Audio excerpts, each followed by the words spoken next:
So Cowboys and Titans are both division favorites, but that combo has plus 320 odds for both to win their division. Kenny, do you like that number for them?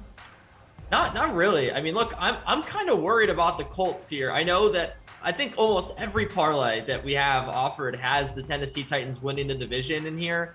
And weirdly enough, it's very difficult to find a parlay. I'm not even sure if one exists on the Colts winning the division. I realize that Carson Wentz is quarterbacking this team, but when it comes down to it, this was one of the best defenses in football last year. They are loaded in the backfield with Jonathan Taylor and Nyheim Hines. You've got plenty of wide receivers for Carson Wentz to throw the football to. He is going to be on the field. There aren't really any injury concerns yet.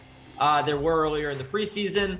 This is going to be a difficult division, I think, for the Titans to pull off. Titans are one of my favorite teams, but I'm skeptical. And in the NFC East, I don't think that anything is sure. I think the Cowboys probably win it, but would it surprise me if, like, the rebuilding Eagles won 8 games and somehow won that division? No, it wouldn't surprise me if any of these teams won the division. So I don't think I really like this parlay at all. If anything, I'm probably taking out a Colts future in the AFC South.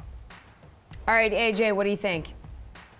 I agree. I'm not sold on this combination, and I think for me, it's the Dallas side of it that concerns me a little bit here. You've got a pretty open-ended division there, subpar across the board. I think more than one team could be in contention. Washington, obviously, is one that could challenge here. In that range, that kind of, plus 300 range, I think I'd rather take the Buccaneers and Rams at plus 340.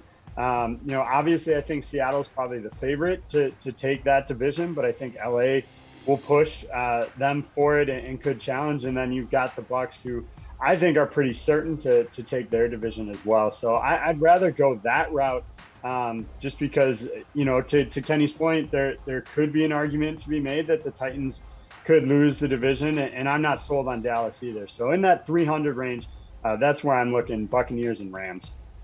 All right, Geoff, what do we think? Yeah, I don't like this one either. I'm much more concerned, like AJ, about the Dallas side of this bet. Now, look, I think Kenny's right. I mean, I don't think the Colts are going to be a walkover, but realistically, the Titans, we've seen the last 2 years, they're able to beat elite teams. So I'm not necessarily worried about the Titans side. I just like betting them outright regardless. But look at this Dallas side. I mean, we have Washington and Dallas last year. They both had like backup third-string quarterbacks to work with. Which team prevailed? It was Washington and Ron Rivera. Mike McCarthy has 17 wins over his last 3 seasons. He's legitimately averaging under 6 wins a season over his last 3 years as a head coach. And then you've got Dak Prescott. Sure, he's coming back. He's not healthy. He hasn't done in the preseason. This is just magically going to come together. No, the best defense in the division is Washington. They've been healthy. They've still got, I think Ryan Fitzpatrick is an upgrade over what they had last year. So ipso facto, like, they should probably still be the best team there. I think looking to pair Washington with a team like Green Bay at plus 450, you're getting better odds, and I think it's just a better bet. I think it's got a better chance to hit anyway, so why not take it? Much rather look for Washington in these parlays over Dallas.